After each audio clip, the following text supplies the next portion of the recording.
आदाब, नमस्कार, सत श्री अकाल। मैं हूं आपके साथ नबील अख्तर और आज हम आपको एक ऐसी लड़की की कहानी सुनाने जा रहे हैं जिसने बिना किसी वजह के अपने प्रेमी के साथ मिलकर अपने पूरे परिवार को मौत के घाट उतार दिया। यह हत्याकांड इतना बड़ा था कि पूरे गांव ने इस लड़की के नाम जैसा नाम रखना ही बंद कर दिया। इस हत्याकांड की गूंज पूरे हिंदुस्तान में सुनाई दी थी। जी हां, हम बात कर रहे हैं अमरोहा के शबनम हत्याकांड की। अमरोहा के बावनखेड़ी में शबनम नाम की इस लड़की ने इस हत्याकांड को अंजाम देकर लड़की नाम पर कलंक लगा दिया था। शबनम ने अपने ही परिवार के 7 लोगों को अपने प्रेमी सलीम के साथ मिलकर कुल्हाड़ी से काट डाला था। इस हत्याकांड की दहशत आज भी गांव में फैली हुई है। आज भी जब इस कांड का जिक्र होता है तो हर गांव वाला कांप उठता है। कांपे भी क्यों ना, कांड ही कपा देने वाला था। हालात यहां तक पहुंच चुके हैं कि इस गांव में पैदा होने वाली लड़कियों का नाम कोई भी शबनम नहीं रखता। इस दहशत भरी रात की कई ऐसी कहानियां हैं जिन्हें सुनकर रूह अंदर तक कांप उठेगी। आपको पता चलेगा कि कैसे एक लड़की ने अपने ही परिवार के सदस्यों की हत्या कर दी। अभियोजन पक्ष ने जो केस बनाया है उसके अनुसार 14 और 15 अप्रैल 2018 की दरमियानी रात में शबनम ने पूरे परिवार को नशा देकर बेहोश कर दिया था। इसके बाद उसने अपने प्रेमी सलीम को अपने घर में बुला लिया। प्लान के मुताबिक सलीम कुल्हाड़ी लेकर पहुंचा था और सलीम ने एक एक करके सबको मौत के घाट उतार दिया। इसमें शबनम ने उसका पूरा साथ दिया। शबनम ने परिवार वालों के बाल पकड़कर उनका सिर ऊपर उठाया और सलीम ने गर्दन पर कुल्हाड़ी से वार किया। शबनम ने सलीम के साथ मिलकर अपने परिवार के 6 लोगों का गला काट दिया, जिसके बाद शबनम ने सलीम को वहां से भेज दिया। जैसे ही सलीम घर से बाहर निकला, शबनम का 11 महीने का भतीजा, जिसको शबनम ने गलती से छोड़ दिया था, उसने रोना शुरू कर दिया। जिसके बाद उसने सलीम को फिर से वापस आने के लिए फोन किया, लेकिन सलीम ने दोबारा आने के लिए मना कर दिया। जिसके बाद शबनम ने अपने भतीजे का गला खुद ही दबा दिया, जिससे उसकी भी मौत हो गई। शबनम के दोनों भाई शहर से बाहर नौकरी करते थे और उसी रात वापस जाने वाले थे, लेकिन शबनम ने उन्हें जबरदस्ती रोक लिया क्योंकि उसके प्लान में वो दोनों भी शामिल थे। उसके प्लान में उनकी मौत भी लिखी हुई थी। अगर वो चले जाते तो उसका तो प्लान ही फेल हो जाता। इसलिए शबनम ने उन दोनों को जबरदस्ती रोक लिया। अगर वो दोनों चले जाते तो शायद उनकी जान बच सकती थी। शबनम चाहती थी कि उसके परिवार का कोई भी फर्द जिंदा ना बचे, ताकि सारी दौलत भी उसी की हो जाए। जब सुबह को गांव वालों को वारदात का पता चला तो उन्होंने पुलिस को खबर दी। जब पुलिस गांव में पहुंची तो वहां पर हजारों लोगों का तांता लगा हुआ था। जब शबनम से पुलिस ने पूछताछ की तो उसने बताया कि इस कांड का उसे नहीं पता कि कैसे हुआ है, क्योंकि वो सो रही थी। पुलिस ने जब शबनम से बारीकी से पूछताछ की तो उसने पुलिस को अपने ही एक रिश्तेदार का नाम बताया कि हो सकता है कि उसने दौलत के लालच में इस काम को अंजाम दिया हो। वो ज़ारो कतार रो रही थी, इसलिए किसी को उस पर यह शक ही नहीं हो रहा था कि इतने बड़े हत्याकांड को इसने ही अंजाम दिया होगा। जिस रात इस हत्याकांड को अंजाम दिया गया, उस रात परिवार के लोग 4 अलग अलग कमरों में सो रहे थे। चारों कमरों में शौकत, उनकी बीवी हाशमी, दोनों बेटे अनीस और राशिद, बहू अंजुम और मासूम पोते अर्श और शबनम की चचेरी बहन नाबिया की लाशें पड़ी हुई थीं।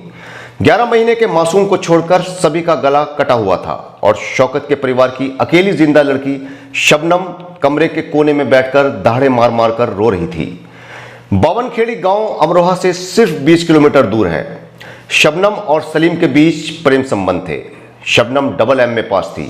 उसने MA इंग्लिश और MA भूगोल से किया था, जबकि सलीम 5वीं कक्षा तक पढ़ा हुआ था।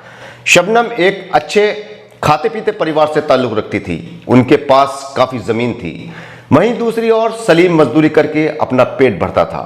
इसी के चलते शबनम का परिवार सलीम और शबनम के रिश्ते के खिलाफ था। पुलिस तो आखिर पुलिस होती है। जब पुलिस ने अपने दिमाग के सारे घोड़े दौड़ा लिए, लेकिन स्टोरी पुलिस की समझ में नहीं आई, तो फिर पुलिस ने शबनम से कड़ाई से पूछताछ शुरू की। दरअसल रिपोर्ट में यह बात सामने आई थी कि मौत से पहले सभी लोगों को नशे की दवाई दी गई थी, तो बाहर का कोई आदमी तो यह कर नहीं सकता था। इसलिए पुलिस का शक शबनम की ओर गया। केस की जांच कर रहे इंस्पेक्टर गुप्ता के दिमाग में बार बार यह सवाल आ रहा था कि जब सभी को नशा देकर बेहोश कर दिया गया तो फिर शबनम होश में कैसे रही। मगर यहां हालात शबनम से पूछताछ करने की इजाजत नहीं दे रहे थे, क्योंकि माहौल काफी गमगीन था और जन आक्रोश की भी आशंका थी। तभी पुलिस के एक मुखबिर ने पुलिस को सलीम के बारे में बताया। हालांकि पुलिस ने 2 दिनों पहले ही पूछताछ के बाद सलीम को क्लीन चिट दे दी थी। पुलिस ने शबनम की कॉल डिटेल निकलवाई तो पता चला कि कत्ल की रात उसने एक ही नंबर पर 50 से 60 बार कॉल की थी, जिसके बाद पुलिस ने छानबीन शुरू कर दी और कॉल डिटेल के आधार पर सलीम को धर दबोचा। शबनम ने पुलिस पूछताछ में पहले पुलिस को बताया कि वो छत पर सो रही थी, तभी कुछ चोर सीढ़ी लगाकर घर में चढ़े और जीने के सहारे नीचे आ गए, जहां उन्होंने सबका कत्ल कर दिया। उसको इस बात का पता ही नहीं चला। जब वो नीचे आई तो उसने ये हत्याकांड देखा और शोर मचा दिया, जिसके बाद गांव वाले जमा हो गए। हालांकि पुलिस को इस कहानी में कहीं भी सच्चाई दिखाई नहीं दे रही थी। पुलिस का मानना था कि अगर चोर दीवार के सारे छत पर चढ़े थे तो दीवार पर ना तो कोई पैरों का निशान था और ना ही मौके पर कोई सीढ़ी थी या सीढ़ी का भी कोई निशान नहीं था, जिसके बाद शबनम पुलिस के शक के दायरे में आ गई। पुलिस छानबीन में पता चला कि शबनम और सलीम की गहरी दोस्ती थी। वो कॉलेज भी सलीम की बाइक पर ही जाती थी। अब सबूत और गवाह दोनों पुलिस के हाथ लग चुके थे, इसलिए पुलिस ने शबनम से पूछताछ शुरू की, लेकिन शबनम ने अपना गुनाह कबूल नहीं किया। पुलिस ने अब सलीम को पकड़ा और उससे पूछताछ शुरू की गई। सलीम पुलिस की हल्की सी पूछताछ में ही टूट गया और उसने अपना गुनाह कबूल कर लिया। उसने हत्याकांड में इस्तेमाल की गई कुल्हाड़ी भी पुलिस को तालाब से बरामद करवा दी। अब बारी शबनम की थी। उसके सामने सलीम को लाया गया और सलीम ने शबनम को बताया कि उसने अपना गुनाह कबूल कर लिया है, जिसके बाद शबनम के सामने कोई रास्ता नहीं बचा और उसको अपना गुनाह कबूल करना पड़ा। शबनम और सलीम के खूनी प्यार ने न सिर्फ रिश्तों का कत्ल किया बल्कि पूरे समाज को हिलाकर रख दिया। शबनम ने पुलिस की पूछताछ में बताया कि वो अक्सर खाने में नींद की गोलियां मिला देती थी, जिससे उसका पूरा परिवार सो जाता था और वो अपने प्रेमी सलीम को घर में बुला लेती थी। जब पुलिस ने शबनम का मेडिकल करवाया तो वो 7 महीने की गर्भवती निकली। इस वक्त उत्तर प्रदेश की मुख्यमंत्री मायावती थीं। जब मायावती को इस हत्याकांड का पता चला तो उन्होंने भी गांव का दौरा किया था। सलीम और शबनम को जेल भेज दिया गया, जहां पर शबनम ने एक बेटे को जन्म दिया। दोनों पर मुकदमा चलाया गया और कोर्ट ने 1 जून 2019 को शबनम को फांसी की सजा सुना दी।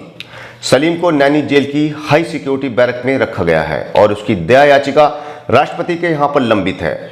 शबनम के बेटे को शबनम के कॉलेज में उसके साथ पढ़े हुए एक व्यक्ति उस्मान सैफी ने गोद ले लिया है। उस्मान का कहना है कि शबनम एक बहुत अच्छी लड़की थी। वो कॉलेज में सबकी मदद करती थी। न जाने उसने ऐसा कैसे कर दिया। उसने कॉलेज के दिनों में उस्मान सैफी की भी काफी मदद की थी। उस्मान शबनम के बेटे कैफ की परवरिश कर रहे हैं। कैफ बुलंदशहर के एक इंग्लिश मीडियम स्कूल में पढ़ने जाता है और शबनम जेल में फिलहाल अपने डेथ वारंट का इंतजार कर रही है और जिस दौलत के लिए उसने इस हत्याकांड को अंजाम दिया था वो उसके चाचा के पास है। शबनम का बेटा भी राष्ट्रपति के दरबार में अपनी मां की फांसी की सजा माफ करने की गुहार लगा चुका है। अब देखना है कि शबनम को फांसी होती है या नहीं। जल्दी आपसे फिर मुलाकात होगी एक ऐसी ही स्टोरी के साथ। तब तक अपना ख्याल रखिए और देखते रहिए न्यूज़ लाइव 10।